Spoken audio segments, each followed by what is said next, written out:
On the 31st of March, hundreds of people were gathered at a factory in Karachi where free sacks of flour were being distributed. A stampede broke out and 11 women and children were crushed to death. Inflation is at a record high in Pakistan. People are desperate. They cannot afford basic necessities. Pakistan's economic crisis is getting worse, and this is one of the key reasons. The country has piled upon itself more than $125 billion in external debt. Just to give you an idea, this amount is enough to buy Model 3 Teslas for the entire population of Paris. Pakistan doesn't have the resources to pay back these loans. And now, the D word is looming over the country. I'm talking about default. A default is basically when a country goes to its creditors and says, listen, we don't have the money to pay you back. Why don't you come to the negotiating table and let's try to sort this thing out like gentlemen. But default can be risky. For instance, the next time when Pakistan goes to the market, the creditors might ask for a very high interest rate. But default is definitely nothing unusual. In 2021, Zambia refused to pay interest on its loan. It was the height of the pandemic and the small African country was facing a very difficult choice, whether to put food on the table for its people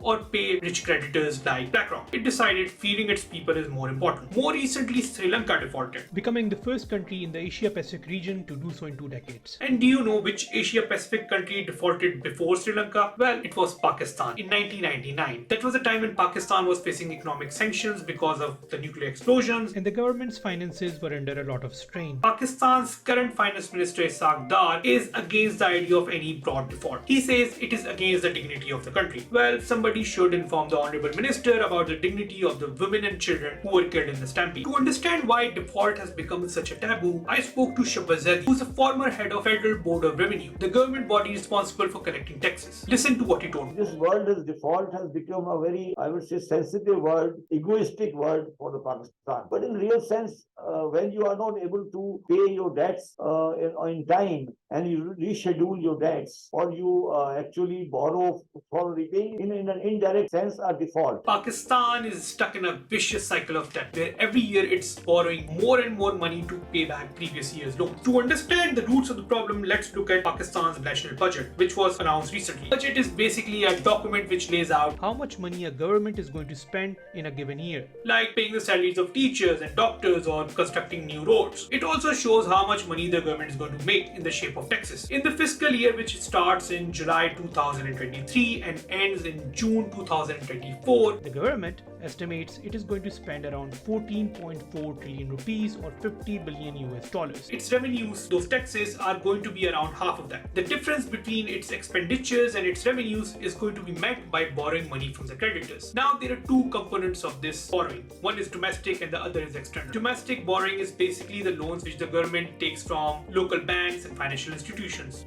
These loans make up 2/3 of the overall debt of Pakistan, but they are denominated in Pakistani rupees, which means they are a lesser headache for the government to handle because Pakistan can always print rupees to repay these loans, even though that is going to increase inflation in the long run. A bigger and more pressing problem for Pakistan is the external debt. These are the loans denominated in foreign currency, basically US dollars. Now, Pakistan cannot print US dollars. It has to earn those dollars. There are a couple of ways in which an economy earns dollars. Pakistan is a major producer of textiles. Factories in Karachi and Islamabad and Lahore produce jeans and t-shirts and then they sell them to customers in Germany and France, against which dollars come into Pakistan's economy. On the other hand, we have remittances. Remittances are the funds which overseas Pakistanis and diaspora send back home to their families. Now, unfortunately, both exports and remittances have been going down lately, making it difficult for the government to come up with the funds which it desperately needs to repay its foreign debt. On the other hand, a lot of dollars are going out of Pakistan in the shape of import payments. Let's not forget all those loans which Pakistan has borrowed from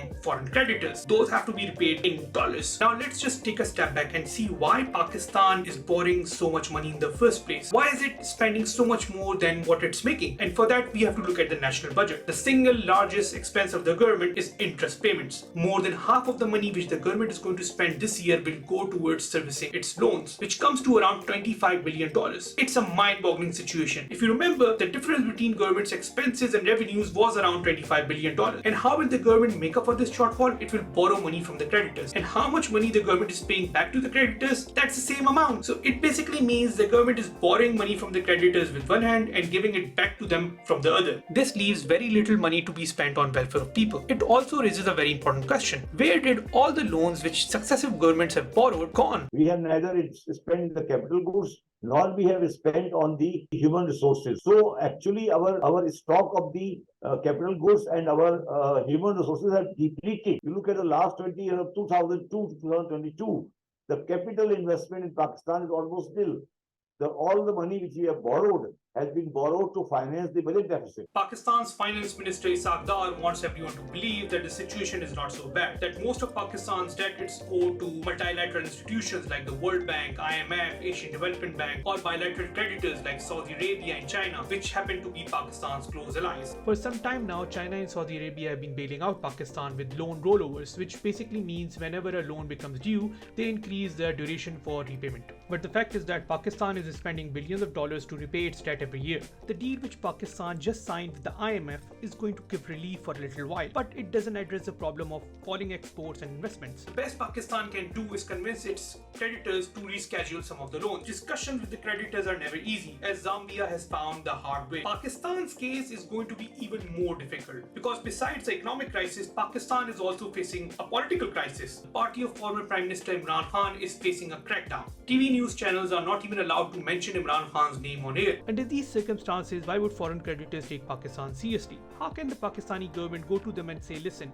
if you give us some breathing space, we assure you we are going to put our house in order and ensure that we repay the rest of the loans. Whether Pakistan defaults or not, one thing is for sure. The government has to do something about its external debt.